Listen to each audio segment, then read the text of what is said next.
परिसंवाद या परिसंवादाचे प्रास्ताविक करण्याची विनंती मी शरदचंद्रजी पवार महाविद्यालयाचे प्राचार्य आदरणीय डॉक्टर धनाजी नागणे सरांना विनंती करतो.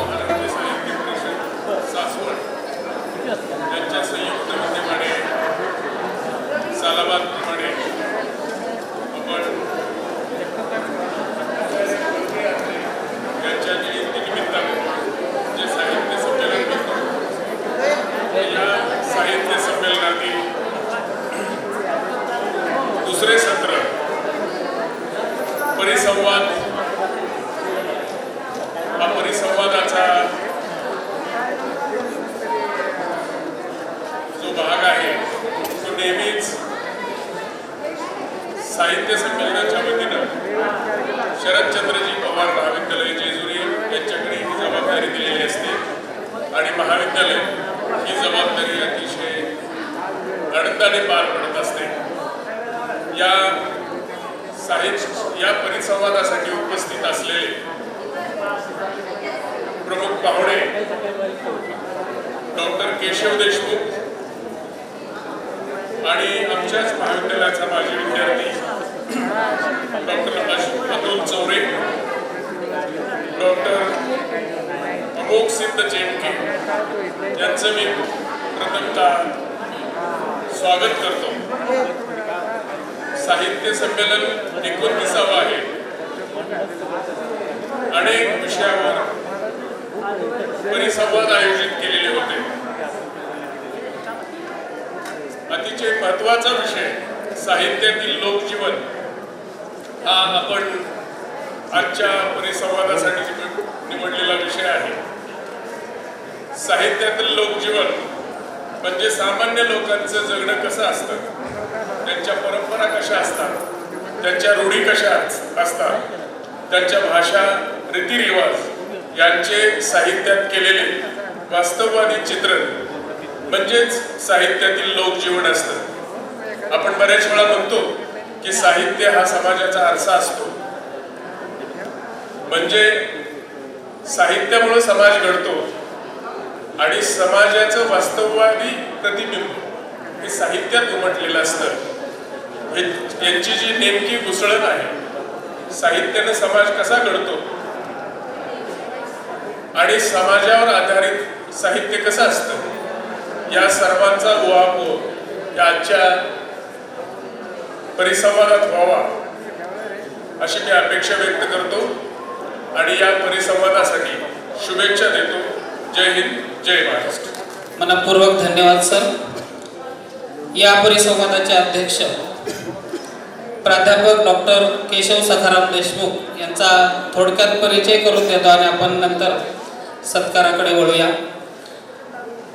केशव सखाराम देशमुख सर हे स्वामी रामानंद तीर्थ मराठवाडा विद्यापीठाच्या मराठी विभागाचे प्रमुख होते. त्याचबरोबर भाषा संचालक, मराठी अभ्यास मंडळाचे अध्यक्ष, कला शाखेचे अधिष्ठाता म्हणून देखील सरांनी काम पाहिलेलं आहे. जवळपास 18 ग्रंथांचं लेखन सरांनी केलेलं आहे. त्यामध्ये कविता संग्रह त्यांचे 4 आहेत, त्याचबरोबर कविता संग्रह 6 आहेत, त्याचबरोबर बोली भाषा संशोधन विषयक जे समीक्षा ग्रंथ आहेत ते 5 त्यांनी लिहिलेले आहेत. त्याचबरोबर ललित साहित्य विषयक 3 ग्रंथ आणि संपादित 4 ग्रंथांचं देखील त्यांनी संपादित केलेले आहेत. सर्वात महत्त्वाची गोष्ट म्हणजे पाढा या काव्यसंग्रहाला त्यांचा राज्य सरकारचा केशवसूत पुरस्कार 2008 साली प्राप्त झाला आणि त्याचबरोबर चालणारे अनवाणी पाय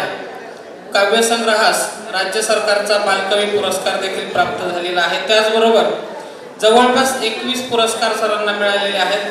विविध साहित्य संमेलनांची अध्यक्षपद त्यांनी 6 साहित्य संमेलनांची अध्यक्षपद आतापर्यंत भूषवलेली आहेत आणि आजच्या परिसंवादाचे देखील ते अध्यक्ष आहेत. म्हणजे भावी काळामध्ये आपल्याला सर अध्यक्ष होण्याची इथं देखील संधी आहे. महाराष्ट्र शासन समितीवरती अतिशय महत्त्वाचा उल्लेख करायचा झाला तर महाराष्ट्र शासनाच्या शासन व्यवहार कोश सुलभीकरण उपसमितीचे अध्यक्ष म्हणून सरांनी काम केलेलं आहे आणि आपल्याकडे महाराष्ट्र शासनाच्या भाषा सल्लागार समितीवरती देखील सदस्य म्हणून काम केलेलं आहे. महाराष्ट्र शासनाच्या मराठी भाषा विद्यापीठ निर्मितीचे सदस्य म्हणून सरांनी 2023 साली काम केलं आणि त्यानंतर महाराष्ट्र शासनाच्या मराठी विद्यापीठ मसुदा समितीचे सदस्य म्हणून देखील सरांनी काम केलेलं आहे. अनेक विद्यार्थी त्यांच्याकडे PhD झालेले आहेत. असा दीर्घ परिचय सरांचा आहे. मी आदरणीय शांताराम बापू यांना विनंती करतो की त्यांचा या परिसंवादामध्ये सत्कार करा.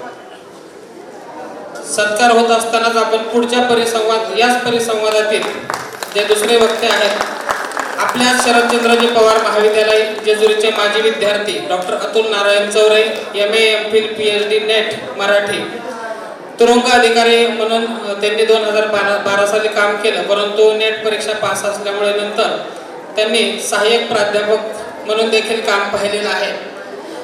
रयत शिक्षण संस्थेचे SM जोशी महाविद्यालय हडपसर या ठिकाणी मराठी विभाग प्रमुख म्हणून सध्या सर काम पाहत आहेत. मी डॉक्टर अतुल चौरे सरांचा देखील सन्मान करण्याची विनंती डॉक्टर नागणे सरांना करतो. अतुल चौरे सरांना भारत सरकारची जवळपास 11 पेटंट प्राप्त आहेत. मायनर रिसर्च प्रोजेक्ट जो आहे तो एक आहे, मेजर रिसर्च प्रोजेक्ट एक आहे. PhDचे 4 विद्यार्थी त्यांच्या मार्गदर्शनाखाली त्यांनी PhD प्राप्त केलेले आहे. पुढचे जे या परिसंवादातले वक्ते आहेत ते आमचे मित्र डॉक्टर अमोक्षित चेंडके, सध्या सावित्रीबाई फुले पुणे विद्यापीठाच्या मराठी विभागामध्ये पोस्ट डॉक्टरल रिसर्च फेलोशिप म्हणून कार्यरत आहेत. मी काकडे सरांना विनंती करतो की त्यांचा देखील या ठिकाणी सन्मान करावा.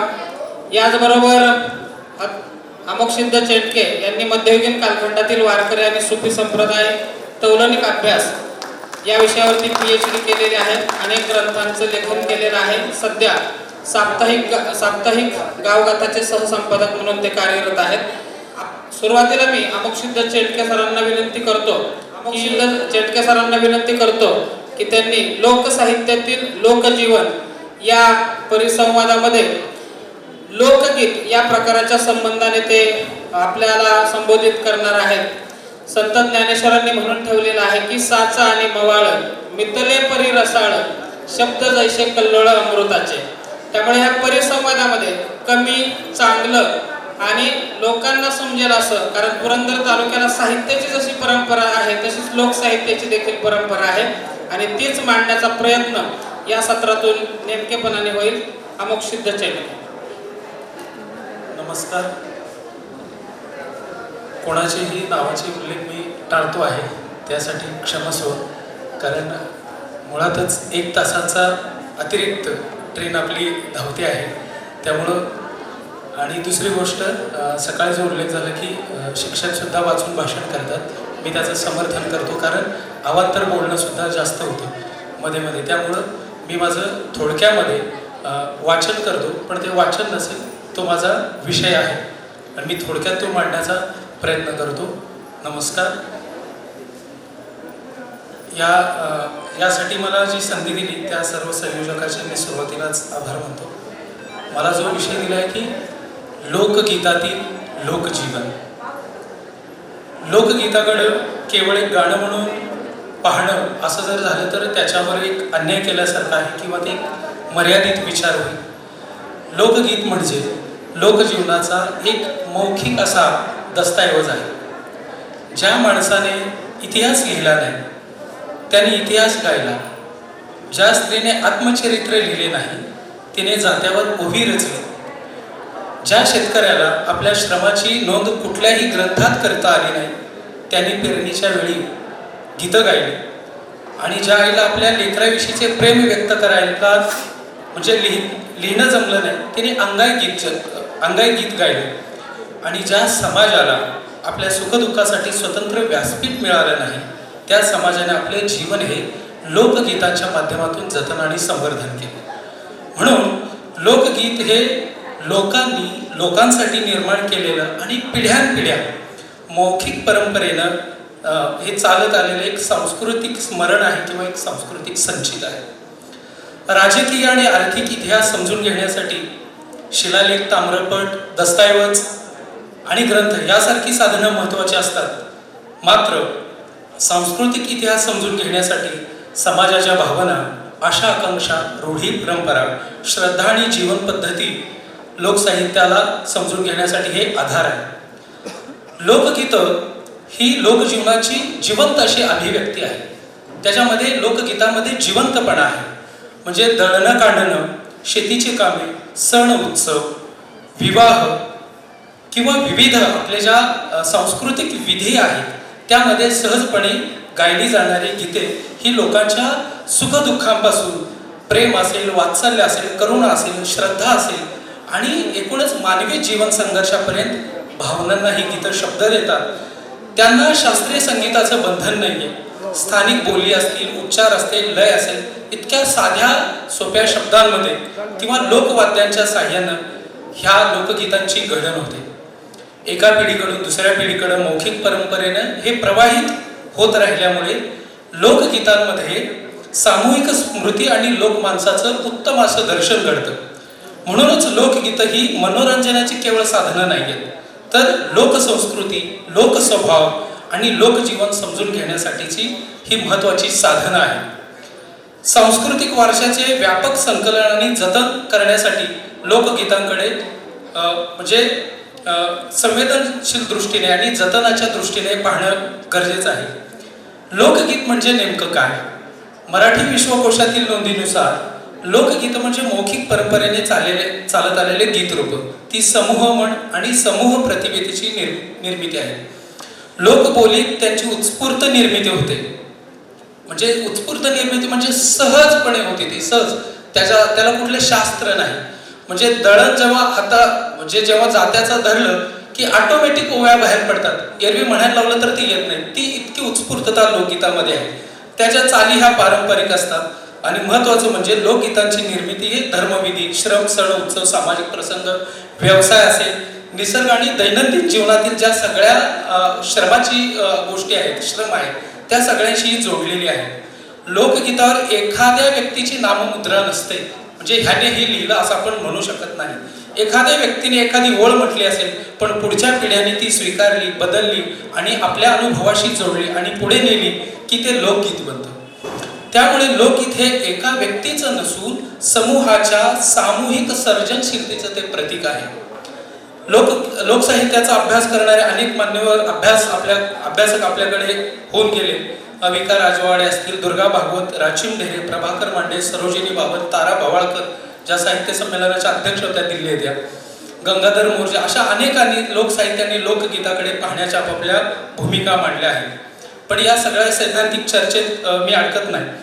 लोकगीताबद्दल आपण कितीही जर सिद्धांत मांडले, कितीही व्याख्या केल्या, तरी शेवटी लोकगीत आपल्याला भेटतं कुठं? ते ग्रंथालयात भेटत नाही, ते एखाद्या बंद कपाटात सापडत नाही, ते भेटतं आपल्या लोकांच्या जगण्यात.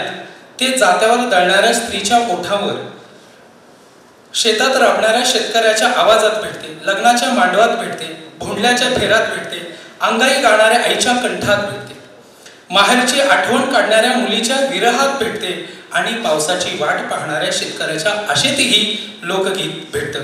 म्हणून लोकगीताची व्याख्या करण्यापेक्षा लोकगीतामध्ये कोणतं लोकजीवन बोलतं आहे ते समजून घेणं मला महत्त्वाचं वाटतं. लोकजीवन मध्ये माणसाचा जन्म, बालपण, विवाह, मातृत्व, कुटुंब, शेती, व्यवसाय, श्रम, सण, उत्सव, देवधर्म, निसर्ग, प्रेम, विरह, दुःख, आनंद, सामाजिक संबंध, या सगळ्यातून एकूण लोकजीवनाचा पट तयार होतो आणि हा संपूर्ण पट लोकगीतांमध्ये प्रतिबिंबित झालेला असतो. म्हणून लोकगीतांचा अभ्यास करणं म्हणजे केवळ गीतांचा अभ्यास करणं नाही, तर लोकगीतांचा अभ्यास म्हणजे समाजाचा अभ्यास, लोकमानसाचा अभ्यास, असा आपल्याला त्याला लोकसंस्कृतीचा धागा जोडता येतो. आणि लोकगीतामध्ये हे घडवण्यामध्ये महत्त्वाचा जर कुणाचा वाटा असेल तर स्त्रियांचा आहे. आणि अस्सल चित्रण जर कुणाचं झालेलं असेल तर ते स्त्री भावनांचं झालेलं आहे. आणि लोक जीवनातली स्त्री ही अशिक्षित आजच्या अर्थाने, म्हणजे ज्याला शैक्षणिक तशी पार्श्वभूमी नाही, पण खरं शिक्षण हे ग्रामीण त्यांच्या विद्यापीठांमधून घडलेलं आहे. लोकगीतांमध्ये सर्वाधिक समृद्धपणे व्यक्त झालेले जग म्हणजे स्त्री जीवनाचं जग.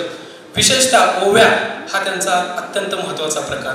जात्यावर धान्य दळताना, घरकाम करताना किंवा इतर स्त्रियांसोबत काम करताना स्त्री आपल्या मनातील भावविश्व ओवीच्या माध्यमातून व्यक्त करते. तिच्या ओवीत माहेर असतं, सासर असतं, आई वडील असतात, भाऊ असतात, नवरा असतो, सासू असते, नणंद असते, दारिद्र्य असतं, कष्ट असतं, प्रेम असतं, विरह असतो आणि कधी कधी सामाजिक अन्यायाविरोधाचा आसूड किंवा आक्रोश सुद्धा असतो. केवळ गोल गोल गोल गोल नसतं, कधी कधी त्याच्यामध्ये आक्रोश सुद्धा असतो. भावाबद्दलचं प्रेम आहे. आम्ही दोघी बहिणी दोन्ही बाजूच्या बारवा, आम्ही दोघी बहिणी दोन्ही बाजूच्या बारवा, मध्ये जोंधळा हिरवा भाऊराय. जे भावाबद्दलची इतकी उत्कट कविता किंवा इतकं लोकगीत कोण रचलं?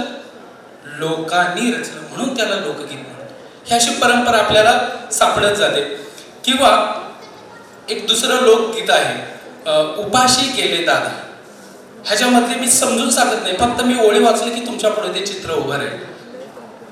भाऊ बहिणीच्या दारी भर उन्हाचा कहर, दोन पहार दुपार. भाऊ बहिणीच्या घरी गेल्या कोण्या समयानं, केली गर्दी उन्हाळ्यानं. भाऊ बहिणीच्या दारी उभा राहील अंगणी, नाही गंगाळात पाणी.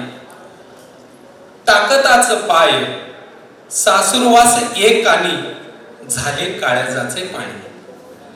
आल्या पावली कलोनी, उभा गल्लीवर राहे, बहीण आतून पाहे. बहिणीचा सासुरवास नाही कानी ऐकवला, जिन घोड्यावर केलं. मरो बहीण म्हणून घोडा फिरवला राणी, नाही पाहिले फिरवली. सेवया बोटोळ्यांनी उतरलेल्या आगांशी, भाऊ निघाला उपाशी. घरी वासाचे तांदूळ काय करता असून, सासूरवासी बहीण. घराच्या वळणीत उभी राहिली बहीण, म्हणे दादा जा भेटून. आंब्याच्या सावलीत कोयाळ बोले राधा, कोयाळ म्हणजे कोकिळा. आंब्याच्या सावलीत कोयाळ बोले राधा, उपाशी गेले राधा. हे चित्रण कोणत्याही अशा आजच्या कवींमध्ये सहजपणे येणार नाही. ज्याला लोकसंस्कृतीचा अनुबंध आहे त्याच्यामध्ये ही कविता येते. लोक समाजामध्ये वागत असताना आपल्या पद्धतीने त्याच्या कथा रंगवतात.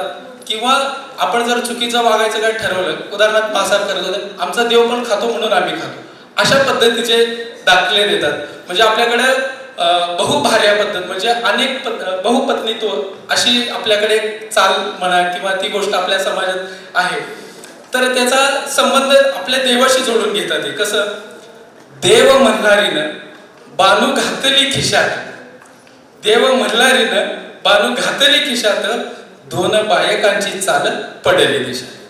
म्हणजे आपलं जर समर्थन करायचं असेल तर कुठूनही आपण जोडून त्याचं समर्थन करतो आणि हे लोकगीतं जन्मास येतात.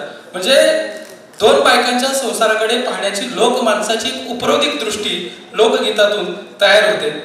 तसंच मुलीच्या जन्माकडे किंवा तिच्या विवाहाकडे पाहण्यातील जी आर्थिक व्यवहाराची गोष्ट आहे त्याच्यावरती एक लोकगीत ते तीव्र भाष्य करतं की कधी कधी लग्न ठरवताना केवळ आर्थिक मुद्दा महत्वाचा मानून जेव्हा विवाह केले जातात, तडजोड केली जाते, बापाच्या लक्षात येत नाही की आपण हे कोणाच्या ताब्यात देतोय, तेव्हा लेकीचा जलम जशी तांदूळाची गोडी, बाप विकून झाला वाणी. लेकीच्या पैक्यानं बाप झाला श्रीमंत, कसाबाच्या गाई माघ निघाल्या हंबरत. सवतीवर लेक दिली, कसं धारिष्ट बापाचं, सवतीवर लेक दिली, बाप नव होता वै. इतकं महत्वाचं भाष्य लोकगीत जर आपल्याला करत असेल म्हणजे बापाच्या प्रवृत्तीवर हे प्रश्नचिन्ह उभं करतं. लोकगीत केवळ मी म्हटलं तसं की गोल गोल घुमत नाहीत, तर ती प्रश्न विचारतं आणि ते प्रश्न लोकगीतातून शोधणं खूप महत्वाचं होतं. तर हे लोकगीत आपल्या श्रमातून जन्मतात. भरताच्या नाट्यशास्त्रामध्ये म्हणजे त्यांचं म्हणणं असं आहे की श्रम परिहारासाठी वगैरे लोकगीत म्हणजे सगळं काम झाल्यावर वगैरे ते गीत निर्माण होतं. तर लोकगीत त्याला उत्तर आपले बहिणाबाई चौधरी देतात की अरे घरोटा घरोटा तुझ्यातून पडेल मी पिठी, तसं माझं गाणं पोटातून येतं उठी. म्हणजे हे सहज जन्माला येतं. आणि कृषी जीवनामध्ये सुद्धा पाऊस असेल, ढग, माती, पीक, बैल, नांगर, शिवार, नदी, विहीर अशा कितीतरी असंख्य प्रतिमा ह्या लोकगीतामध्ये येतात.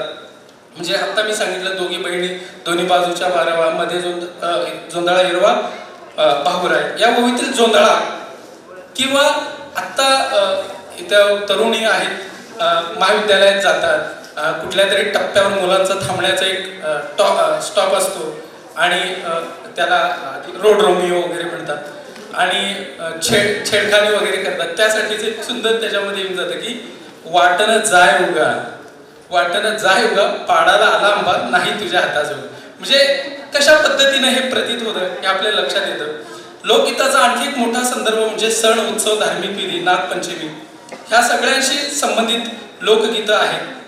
म्हणजे लोकगीत अन्याय आपल्या सोबत असतो आणि तो अन्याय झेलत आपली. तर ह्याच्यामध्ये आधुनिक काळातले सुद्धा संदर्भ त्याच्यामध्ये येतात की गांधी माझा सखा ग ओव्या त्याला गाईन ओव्या गाऊ कौतुक तू येरबा विठ्ठल.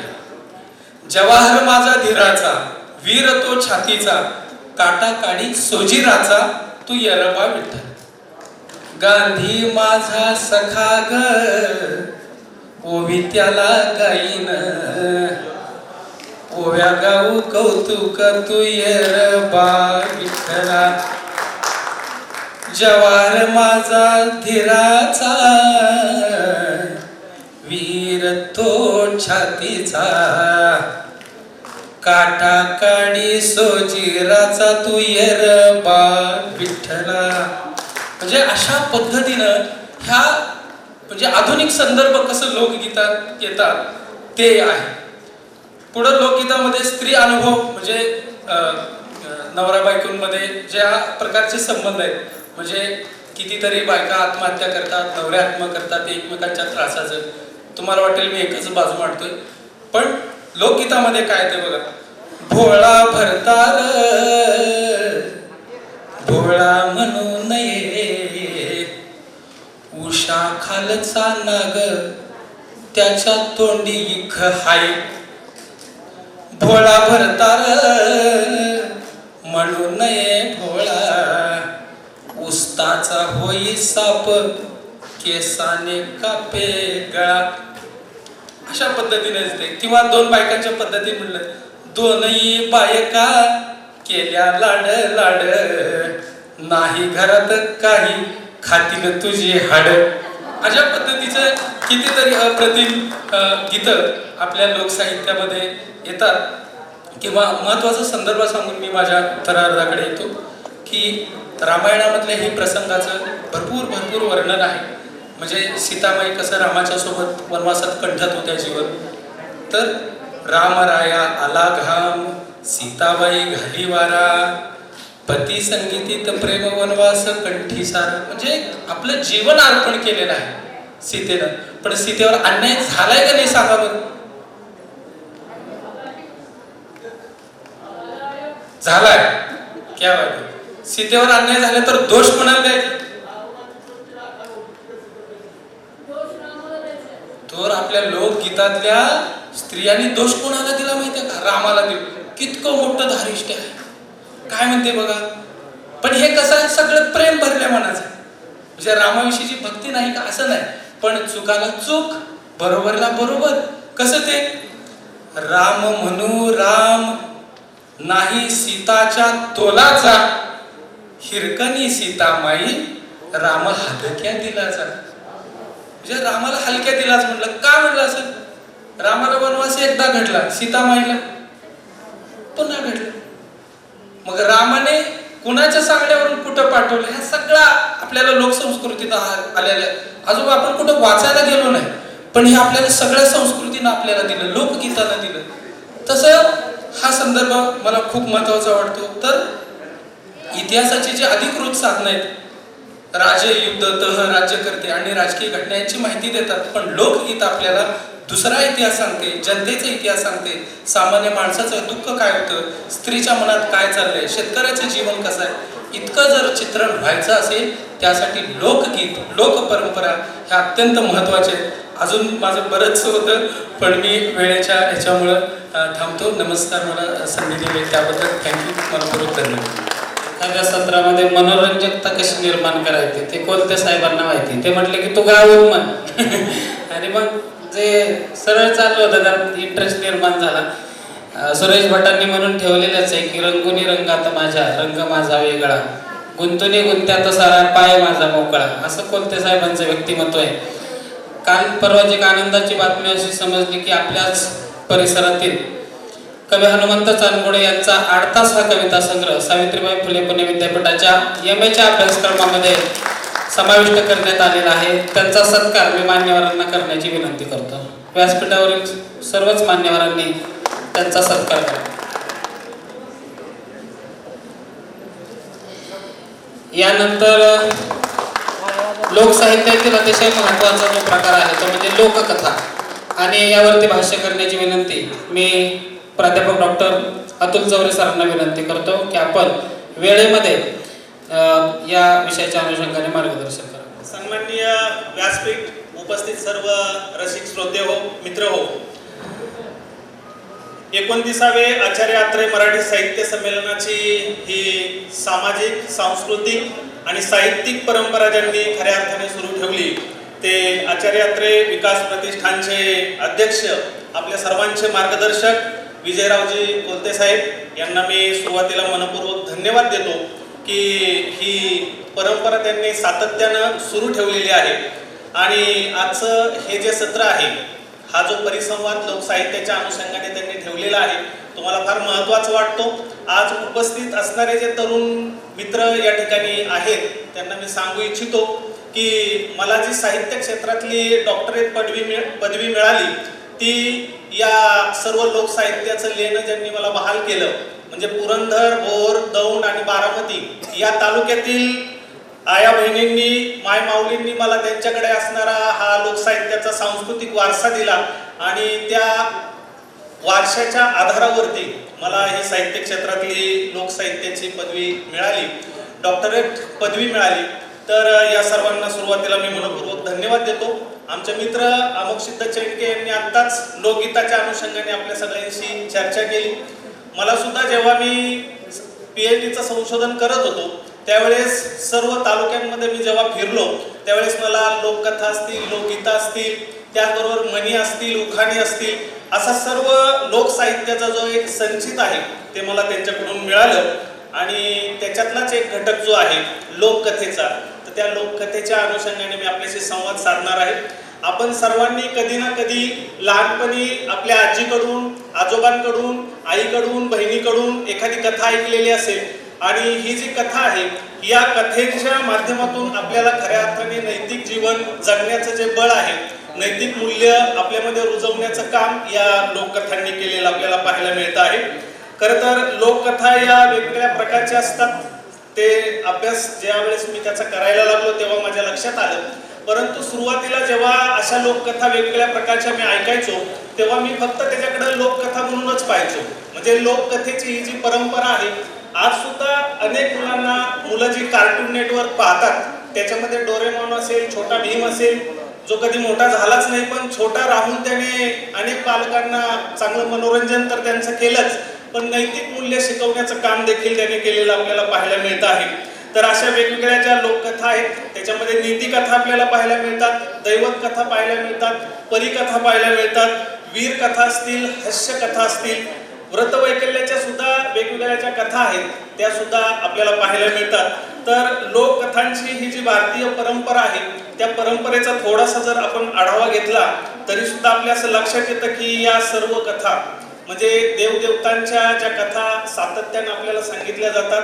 आताच रामाचा उल्लेख झाला, सीतेचा उल्लेख झाला, तर त्या संदर्भातल्या सुद्धा अनेक कथा आपण लहानपणी ऐकलेल्या असतात.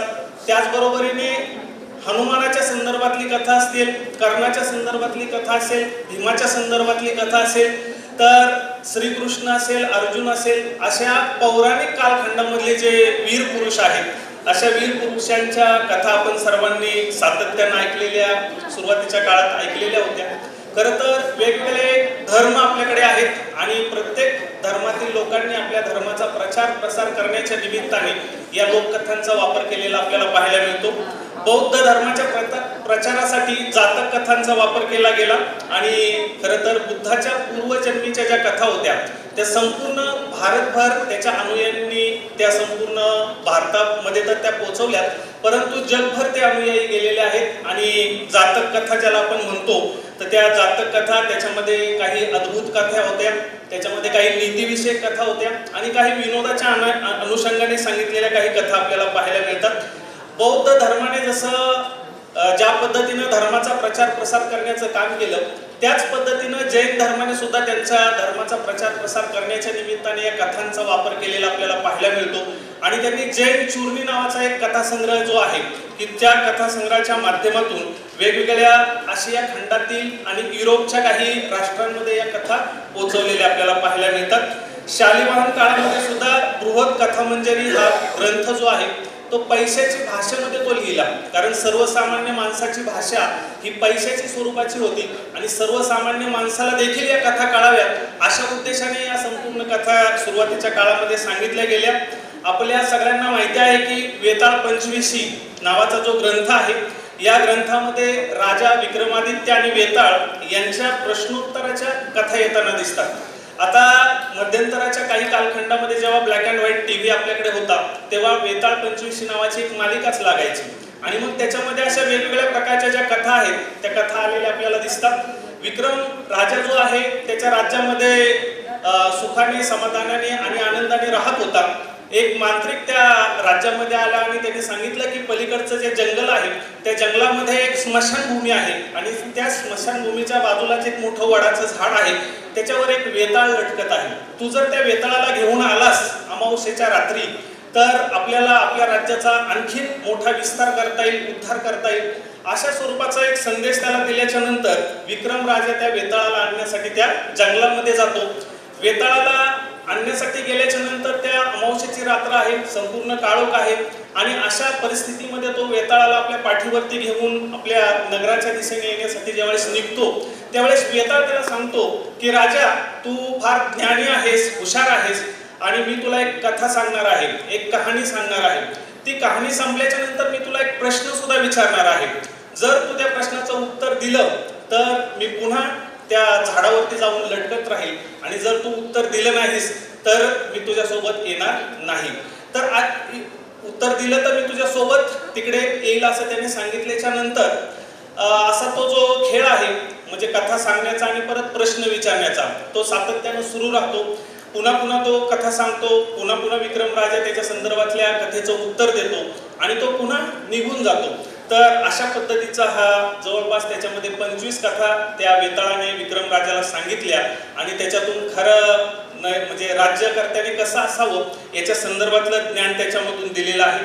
सिंहासन बत्तीसी नावाचा हा सुद्धा एक कथासंग्रह आहे आणि यातील कथा ज्या आहेत त्या विक्रम राजावरतीच आधारित आहेत. जवळपास 32 कथा त्याच्यामध्ये येताना दिसतात आणि याच्यामध्ये वेगवेगळ्या ज्या पुतळी आहेत त्या पुतळी खऱ्या अर्थाने त्या राजाला वेगवेगळ्या कथा सांगते. जवळपास 32 कथा ती सांगते की राजगादीवरती बसल्याच्या नंतर आपण राजाने कशा प्रकारचं राज्य केलं पाहिजे, प्रजेच्या हिताच्या दृष्टीने कसं राज्य चालवलं पाहिजे.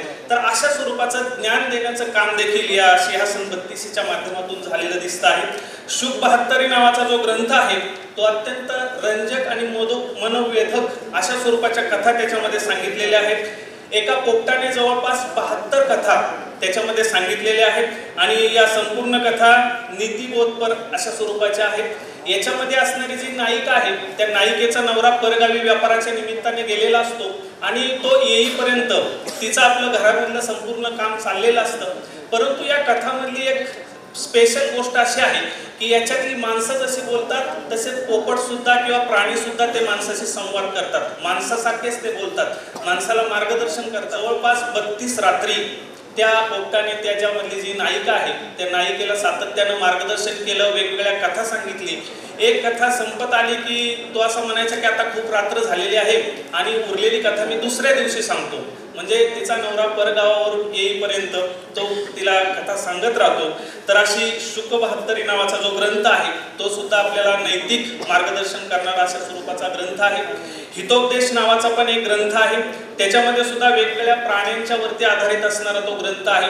वेगवेगळे जे प्राणी आहेत, पक्षी आहेत, पशु आहेत, यांच्या आपापसामध्ये मैत्री असते आणि ते एकमेकाला कशा पद्धतीने संकटामधून एकमेकाला मदत करतात, एकमेकाला वाचवतात. तर याचं मार्गदर्शन करत असताना आपल्याला असं दिसतं की माणसाच्या जीवनामध्ये पण वेगवेगळ्या प्रकारची संकट येतात. त्या संकटामधून आपल्याला जर त्यांचा सामना करायचा असेल तर आपल्याला एकमेकाची मदत घ्यावी लागते. आजचं साहित्य संमेलन सुद्धा त्याचं जिवंत उदाहरण आपल्याला पाहता येतं की वेगवेगळ्या प्रकारचे वेगवेगळ्या शाळा महाविद्यालयामधले विद्यार्थी इथं आले, वेगवेगळ्या साहित्याच्या क्षेत्रातली लोक आले, राजकीय क्षेत्रातली लोक आले आणि सर्वांच्या एकत्रित येण्यामुळं हा साहित्य संमेलनाचा सोहळा अतिशय देखण्या अशा स्वरूपाचा पार पडलेला आपल्याला पाहायला मिळतो.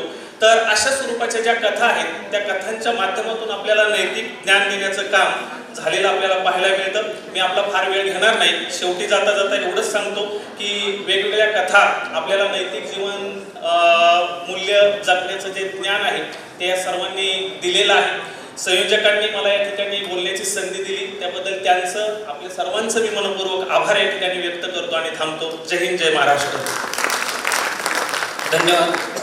लोकसाहित्य हे केवळ मनोरंजनाचे साधन नाही तर लोकजीवनाचा एक सुंदर असा दस्तऐवज आहे. तर या सत्राचे अध्यक्ष माननीय केशव सखाराम देशमुख सरांना विनंती करतो की आपण अध्यक्षीय मनोगत व्यक्त करा. सर्वांना नमस्कार.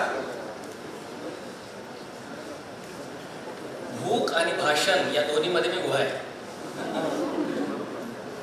आणि वेळ पुष्कळ झालेला आहे, परंतु अध्यक्षांचा अधिकार वापरून मी एक 2-3 मिनिटं अधिक बोलेन. दादा, खरं तर हा विषय इतका व्यापक आहे की याच्यामध्ये एक 5-6 वक्त्यांची रचना करणं गरजेचं होतं, कारण लोकवाङ्मय हा जो प्रवाह आहे हा विलक्षण मोठा प्रवाह आणि समृद्ध असा प्रवाह आहे.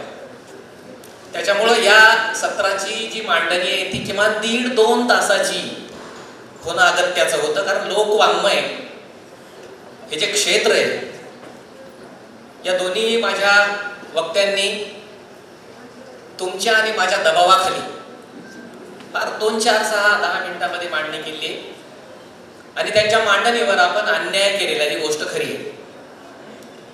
तो अन्याय माझ्यावर होऊ नये याची मी काळजी घेतो आणि या विषयाची मांडणी करताना या दोन्ही वक्त्यांनी लोककथा आणि लोकगीत, येथे हनुमंत बसलेला आहे ज्याने अनेक गाणी लोक परंपरेतून मांडली आणि अनेक चित्रपटांमध्ये त्यानं गीतलेखन केलं. हे भूषणावं अशी गोष्ट आहे की आपली नवी मुलं या पद्धतीनं लिहितायत. लोकवाङ्मय आणि लोकजीवन या दोन्हीही शब्दांमध्ये लोक, फोक, FOLK असा एक शब्द आहे आणि फोकलोर असं त्याला म्हटलं जातं. लोकगीतांची जी परंपरा आहे ही आदिम अशा प्रकारची. लोकसाहित्याला भारताचं मानधन असं म्हटलेलं आहे की या देशाचं मानधन आहे, असा उल्लेख या लोक परंपरेचा केलेला आहे, वाङ्मयाचा केलेला आहे. या विषयाची मांडणी करताना या 2 माझ्या अभ्यासू वक्त्यांनी जी मांडणी केली त्याचा पुनरुच्चार न करता या अनुषंगानं काय वेगळं सांगता येऊ शकतं याचं एक सूत्र रूपात एक 10 ते 11 मिनिटांमध्ये मी मांडणी करण्याचा प्रयत्न करतो.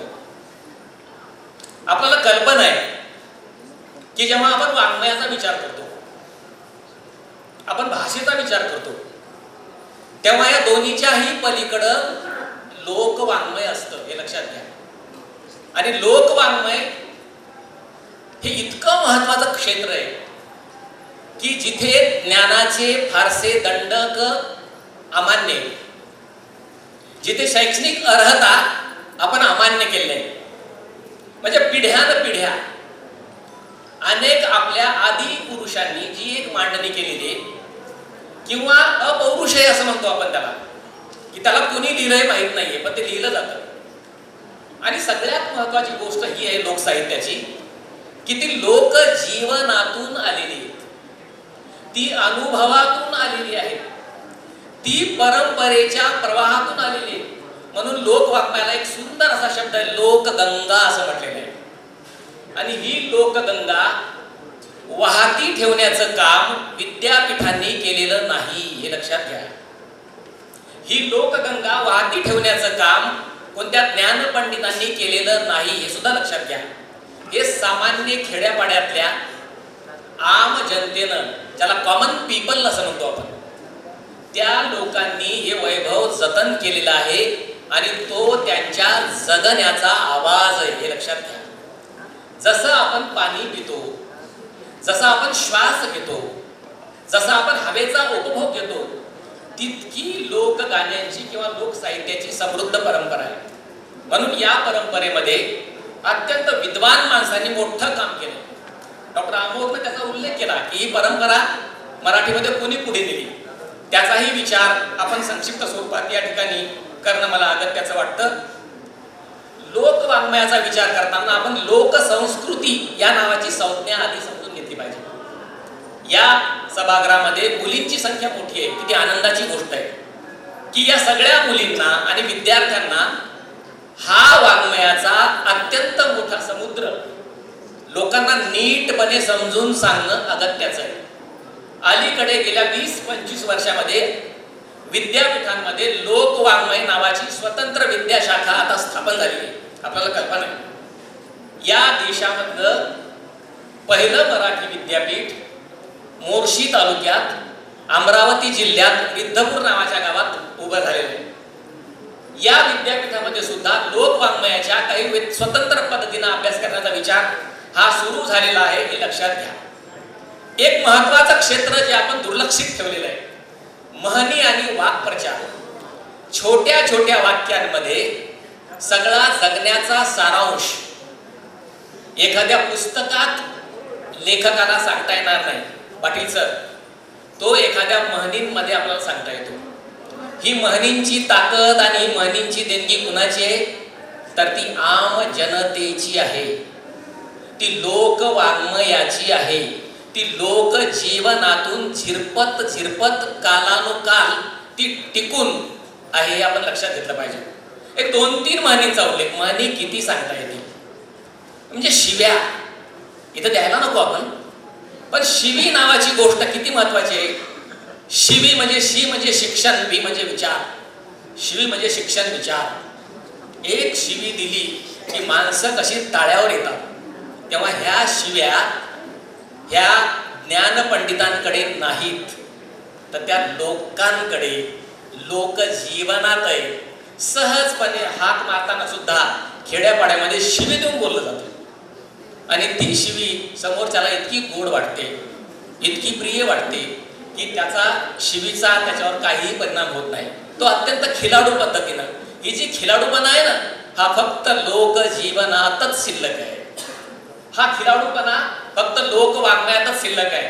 2-3 म्हणींचा उल्लेख मी या ठिकाणी करेन की लोकजीवनामध्ये, लोकसंस्कृतीमध्ये मनभर सांगत बसत नाहीत, कणभर सांगतात ते, पण एकदम वर्णी घाव बसल्यासारखं ते बोलतात. साधे साधे शब्द असतात, 2-3 शब्दांचा एक म्हण असते, परंतु तुम्हाला जीवनाचा सारांश ती सांगते. आता एक म्हण असे की फुकटची कढी आणि धाऊ धाऊ वाढी, म्हणजे दुसऱ्याच्या ठिकाणी जर कोणाला काही द्यायचं असेल तर ते वाटेल तेवढं द्यायचं, असा एक प्रघात आपल्याकडे आहे.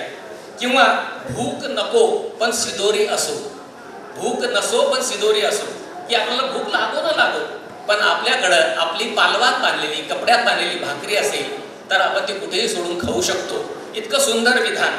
पुन्हा एखाद्या मुलांचं आणि बापाचं वर्णन करताना बाप तसा लेख आणि मसाला एक असं म्हटलं, म्हणजे बघा किती अप्रतिम आहे की बाप तसा लेख आणि मसाला एक, हे दोघंही सारखेच.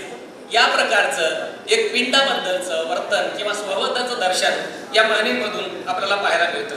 किंवा या लोकसाहित्याला किंवा लोकजीवनामध्ये ज्या ज्या गोष्टी घडतात सतत, त्या अत्यंत जिवंत. या दोन्ही मान्यवर वक्त्यांनी तो उल्लेख केला की ते अत्यंत तरल, अत्यंत लाघव, अत्यंत लिरिकल, अत्यंत गेय्य असं हे लोकवाङ्मयामध्ये धन असतं. त्याचाही विचार आपण इथं करू शकतो. म्हणून लोकजीवनामधल्या ज्या काही गोष्टी अनेक, त्याला इतका सुंदर शब्द मराठीमध्ये की लोकज्ञान त्याला म्हटलेलं आहे. पुस्तकी ज्ञान असा शब्द वापरलेला नाही. हे लोकांनी लोकांना लोकांकरवी पिढ्यानपिढ्याला दिलं ज्ञान आहे, त्याला लोकज्ञान असं म्हटलंय. आणि दुसरा एक शब्द आहे लोकवाङ्मयाला, तो आहे लोकविद्या. इतका सुंदर शब्द आहे बघा की लोकवाङ्मयाला इतका छान शब्द हा मराठीमध्ये अनेकांनी जेव्हा जेव्हा दिला तेव्हा त्याचाही उल्लेख या ठिकाणी करता येईल. मग असे उल्लेख केला चौरे सरांनी की आपल्याकडे कृषींची परंपरा आहे, शेतकऱ्यांची कृषीवल परंपरा आहे, ग्रामीण भागातल्या माणसांची एक परंपरा आहे. या माणसांनी लोकवाङ्मय हे सतत अधिक तरल ठेवलेलं आहे. लोकवाङ्मय याच्यावर मालकी हक्क तसा कुणाचा सांगता येत नाही, पण शहरांचा, महानगरांचा लोकवाङ्मयावर अजिबात मालकी हक्क नाहीये. ज्या माणसांना अक्षर ज्ञान नाहीये पण ज्यांना अनुभव ज्ञान आहे, ज्यांनी परंपरा पाहिल्या, ज्यांनी मोठ्या मोठ्या माणसांची अनुभव घेतले, त्या लोकांनी ही सगळी परंपरा जतन केली, म्हणून ती स्वयंस्फूर्त आहे. लोकवाङ्मय ते अमर आहे, त्याला मृत्यू नाहीये. आणि ही लोकवाणी आहे, म्हणजे लोकांच्या मुखातून ती पाझरत गेलेली आहे आणि कर्णोपकरणी अनेकांनी ऐकली, त्याचे श्रवण केलेलं आहे. म्हणजे श्रवण परंपरा आणि मौखिक परंपरा या दोन श्रेष्ठ परंपरेवर लोकजीवन उभं आहे आणि लोकवाङ्मय उभं आहे. याचाही विसर आपल्याला पडता कामा नये. म्हणून या सगळ्या याच्यामध्ये मगाशी चौरे सरांनी सांगितलं की त्याच्यामध्ये अनेक गोष्टी आहेत, किती विषय, म्हणजे या विषयाची मांडणी करणारा एक व्याख्यान मला ठेवावं लागेल 4-5 दिवसांची, विजयदादा, तर हा विषय नीटपणे लोकांना आपण मांडू शकू आणि सांगू शकू. इतका महत्वाचा विषय आहे आणि आज हे सांगण्याची गरज आहे, कारण आज बाजारात खूप नकली, खोटं आणि झूट विकलं जातं. तेव्हा हे जर बदलायचं असेल तर ह्या लोकांचं ज्ञान, ज्याला लोकविद्या असं म्हटलंय आपण, ज्याला आपण लोकवाणी असं म्हटलेलं आहे, ज्याच्यामध्ये एक मोठी श्रवण परंपरा आहे, 1000 वर्षांची मौखिक परंपरा आहे, या परंपरेचं जतन करणं याचा अर्थ आपण भाषेचा अभिमान बाळगतो असं होतो. जेव्हा आपण मराठीला अभिजात भाषेचा दर्जा मिळाला असं जेव्हा म्हणतो, तेव्हा लोकविद्या, लोकविज्ञान, लोकज्ञान या गोष्टीकडं आता आपण अधिक लक्ष देण्याची गरज निर्माण झालेली आहे. हा परिसंवाद त्याचं सूचन करतो आहे. हा परिसंवाद त्याबद्दलची सूचना आपल्याला करतो आहे. याची एक आठवण मी या निमित्तानं करतो. लोकसाहित्याचं एक महत्त्वाचं वैशिष्ट्य आहे की याला कोणी मालक नाही, याचा कोणी ठेकेदार नाही. हे स्वतंत्र, स्वायत्त असं एक क्षेत्र आहे आणि ते समुद्रासारखं आहे. तेव्हा तुम्ही ते किती उपसत राहा तर ते सरणारं कधीही नाही. जन्माची शिदोरी आहे.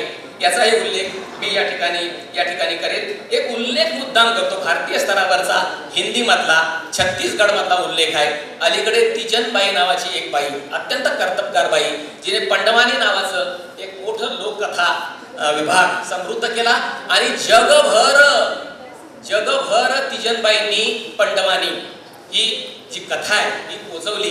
ही गोष्ट आपण लक्षात घेतली तर आपल्या लक्षात येईल की असंख्य ग्रंथांचं काम होऊ शकणार नाही. ते एक तिजनबाई नावाची स्त्री, ज्याचं आता नुकतंच निधन झालेलं आहे, या महिलेनं पंडवानी नावाची गोष्ट आपल्या स्वतःच्या शैलीत, आपल्या फोक संगीतांमध्ये ही जगभर पोचवली. इतकं उदाहरण, आणि ती महिला आहे. म्हणजे लोकवाङ्मय हे महिलानिष्ठ अधिक आहे, ते पुरुषनिष्ठ कमी आहे. ते महिलांशी जास्त जोडलेलं आहे. याचाही जरा विचार आपण समजून घेणं मला अगत्याचं वाटतं. लोकसाहित्याला कन्या यांच्यावर भयंकर आणि प्रचंड गाणी आहेत, हे आपण लक्षात घ्या. निसर्ग, पाऊस, गरिबी, श्रीमंती, वर्तन, वागणं, स्वभाव, वृत्ती, सुष्ट दुष्ट प्रवृत्ती, याच्यावर किती गोष्टी आहेत, किती गाणी की आपण मोजून थकून जाऊ, म्हातारे होऊन जाऊ. पंढरीचा विठोबा, याच्यावर इतकी गाणी आहेत की आपण त्याचं संकलन केलं तर त्याचे विजयदादा 10-20 खंड तयार होऊ शकतील. इतकी गाणी लोकांच्या मनात ते टिकून आहेत. किंवा बाळांच्या अंगाई गीत आहेत, मातेत पाळण्यावरची गाणी आहेत, पक्ष्यांवर, प्राण्यांवर, चांदोबावर, सूर्यांवर, विविध हंगामांवर, रब्बी हंगाम, खरीप हंगाम याच्यावर आहेत. हे सगळं जे आहे ना हे लोकांनी सांभाळलेलं आहे. म्हणून जेव्हा लोकसाहित्यावर भाष्य करू, बोलत राहू, लिहित राहू, तेव्हा त्याचं समर्पणशीलता आपण लोकांना अर्पण केली पाहिजे. कारण हे लोकांनी समाजात टिकवलेलं आहे आणि त्याची नोंद मला फार महत्वाची या ठिकाणी वाटते. सणांचा उल्लेख मगाशी झाला, दोन्ही वक्त्यांनी केला. नागपंचमी आहे, महालक्ष्मी आहे, गौरीपूजन आहे, नवरात्र उत्सव आहे, दसरा आहे, दिवाळी आहे, भाऊबीज आहे, रंगपंचमी आहे आणि शिमगात आपल्याला माहीतच आहे तो कसा असतो. तेव्हा या सगळ्या सणांनी सुद्धा एक स्वतंत्र अशी लेखनाची शैली, भाषेची शैली घडवलेली आहे. हे लोकसाहित्याचं महत्वाचं देणं आहे. एक श्रीकृष्णावर किती गाणी आपल्याकडे, म्हणजे बाळ आणि श्रीकृष्ण, बाळकृष्ण आणि कृष्ण याच्यावरची लक्षावधी गाणी, लक्षावधी गोष्टी कहाण्या ह्या लोकसाहित्यात उपलब्ध आहेत. आणि त्या कृष्णाला लोकसाहित्यामध्ये किसन देव असं म्हटलं जातं, कृष्ण असं म्हटलं जात नाही किंवा कान्हा म्हटलं जातं. तेव्हा त्याच्यावरची लक्षावधी गाणी आपल्याकडे उपलब्ध आहेत. लग्नामधला नवरदेव, त्याची मजाक करणं, त्याची दिल्लत करणं किंवा सपोन्या, ज्याला लांडगे असं म्हटलं काही भागांमध्ये, किंवा करवल्या, नवऱ्या यांच्यावर सुद्धा प्रचंड गाणी आहेत. हळदीचे विधी आहेत, त्याची किती गाणी आहेत. तेव्हा या सगळ्या गाण्यांचं संकलन आजही मराठी परंपरेत नीटपणे झालेलं नाही, नीटपणे झालेलं नाहीये. तर ते होणं सुद्धा इथं अगत्याचं वाटतं. तेव्हा लोकवाङ्मय असं म्हणताना ते ज्ञानाचं भांडार आहे, हे आपण मान्य केलं पाहिजे. त्याच्यामध्ये उधार उसनवारी मुळीच नाही, जे आहे ते ओरिजिनल. वाङ्मयाच्या चोऱ्या नाही त्याच्यामध्ये, नाही तर अन्यत्र खूप चोऱ्या होतात. म्हणजे घरफोड्या होतात ही ठीक आहे, पण वाङ्मयात चोऱ्या होतात. लोकवाङ्मयात चोऱ्या नाहीयेत, दिखाऊपणा नाही. अनुभव हेच खरं ज्ञान म्हणजे लोकवाङ्मय, आणि निसर्ग हेच वैभव म्हणजे लोकसाहित्य. शेवटी एक लोकसाहित्यामधलं गीत मी तुमच्या समोर ठेवतो. ते विठ्ठलाबद्दलचं आहे, संतांबद्दलचं आहे, फार अप्रतिम असं आहे. आणि ते लोकांच्या वाणीतून कर्णोपकर्णी पसरत गेलेलं असं गीत आहे. म्हणजे चांद्यापासून बांद्यापर्यंत हे गाणं खेड्यापाड्यातल्या शिक्षणाची ओळख नसलेल्या महिला म्हणत असतात. ते गाणं बघा, त्याच्यामधला भाव किती सुंदर आहे, ते मी तुमच्या समोर ठेवतो. आणि मग मी माझी जागा सोडतो. फार महत्वाच्या अशा एका ज्ञानपीठावर आपण मला निमंत्रित केलं, त्याबद्दल संयोजन समितीच्या प्रती मी मनस्वी कृतज्ञता व्यक्त करतो. आणि हे एक गाणं, छोटंसं गाणं आहे लोकवाङ्मयातलं. विजयदादा, फार अप्रतिम असं गाणं आहे ते. मला गाता येणार नाही नरडा असल्यामुळे, पण मी ते म्हणेन नीट पद्धतीनं तुमच्यापर्यंत पोहोचेल असं ते गाणं आहे. याच्यामध्ये रंजन आहे, याच्यामध्ये आनंद आहे, याच्यात भाव आहे, जो स्वच्छ भाव आहे, आणि भाषेचा गोडवा आहे.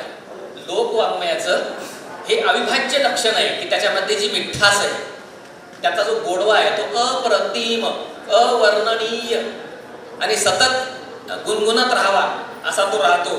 हे गीत मी समोर ठेवतो. आणि पुन्हा एकदा माझ्या दोन्हीही अभ्यासू तरुण वक्त्यांचं मनापासून अभिनंदन करतो. त्याच्यावर अन्याय झाला, त्यांची क्षमा मागतो मी अध्यक्ष नात्यानं, की त्यांना खूप काही मांडणी करायची होती आणि खूप तयारी करून ते आलेले होते. मीही बऱ्यापैकी तयारी करूनच आलो होतो, कारण हाडाचा मास्तर असल्यामुळं, म्हणजे हाडच आहे अंगामध्ये बऱ्यापैकी, म्हणून ही तयारी करत करत मी ही मांडणी इथे केलेली आहे. ते गीत ठेवतो आणि थांबतो. गावामंदी गाव, देहू गावी तुकाराम. बघा, अध्यात्म, रंजन, भक्ती आणि आनंद याचं संमिश्रण असलेलं गाणं आहे. गावामंदी गाव, देहू गावी तुकाराम, इट्टलाचं पावन धाम. देहू गावामंदी तुकोबाचं भजन, देहू गावामंदी तुकोबाचं भजन, आळंदी वाटते वान. देहू गावामंदी इंद्राणीचं पाणी गोळ, गोड नाही म्हटलं, गोळ म्हटलं, गोड. देहू गावामंदी इंद्राणीचं पाणी गोळ, अमृताचा आळंदीत लोळ. देहू गावामंदी भारी कीर्तन चाले, देहू गावामध्ये भारी कीर्तन चाले, ज्ञानबा आळंदीत बोले. ज्ञानोबा नाही म्हटलं, ज्ञानबा तुकाराम. ज्ञानबा आळंदीत बोले. देहू गावामंदी टाळ मृदुंगाचा घोर, तुकोबाचा आळंदीत सूर. आणि शेवटी असं म्हटलंय, देहू आळंदीचं आत्म्याचं नातं. बघा, देहू आळंदीचं आत्म्याचं नातं, हिंडे पांडुरंग गात, हिंडे पांडुरंग गात. धन्यवाद. आभार मान्य सर. मी खरोखर तुमच्यासाठीच उभा आहे की इतकं छान बोलत होता. मला सगळे डॉक्टर, ते जर परिसमाजाचं बॅनर पाहिलं ना, सगळेजण आहेत, पण पर्याय नाही. तुम्ही डॉक्टर आहे, निवेदकही डॉक्टर आहे. हां, आणि योगायोगानं मला वाटतं चौरे सर आपल्याच कॉलेजचे आहेत, हे कॉलेजचे आहेत, परंतु मर्यादा पडतात. आणि तुम्ही आता मला याच्यावर उपाय सांगा की ऐकायला लोक येत नाहीत, वाचायला लोक येत नाहीत, याच्यासाठी काय उपाययोजना असेल तर तुम्ही बुद्धिवादी लोक आहात. आम्ही सासवड जेजुरीच्या कॉलेजला आमच्या प्राध्यापकांनी सगळ्यांना फोन करून वर्ग सुरू होतील पाटील साहेब याची आम्ही काळजी घेतो. अन्यथा वर्गात कुणी येत नाही, ऐकत नाही, वाचायला येत नाही, गंभीर परिस्थिती. आणि म्हणून हा एक प्रसाद आहे विठ्ठलाचा, तो पोट भरून खायचा नसतोच आहे. व्यासपीठावर तुम्ही आलात, हा मोठा प्रसाद मिळाला आपल्याला, त्याच्यातून खूप तुम्हाला आशीर्वाद मिळतील. साहित्य संमेलनाला देशमुख सर कवी कट्टा होता आणि 550 कवी आहेत. दौलत चित्र मंदिरात आणला मी गेलो, कशी कवी संमेलन करणार, काय करणार. मग मी जरा विनंती केली की सासवडकर खूप हुशार आहेत, शीतावरून भाताची परीक्षा करतात, तेव्हा तुम्ही एक कडू म्हटलं तरी तुम्हाला सर्टिफिकेट द्यायची आमची तयारी आहे. आणि मग ते कवी संमेलन आम्ही पार पाडलं. तुम्ही थोडक्यात जरी बोलला तर याच्यातून तुमची वाणी, तुमचं बोलणं, तुमची बुद्धिमत्ता, तुम्ही केलेलं काम इथं अत्र्यांच्या चरणी विलीन झालेलं आहे. त्यामुळं थोडा वेळ मिळाला का जास्त वेळ मिळाला याचा विचार करू नका.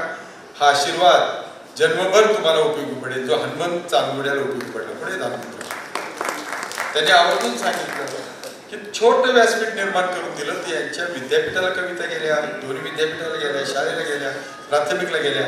मला असं वाटतं आपण त्याच दृष्टीनं वाटचाल करूया. मी सर्वांचं आभार मानतो आणि आता आपण स्नेहभोजन करून पुन्हा सगळेजण इथे येऊ एवढीच विनंती करतो. धन्यवाद.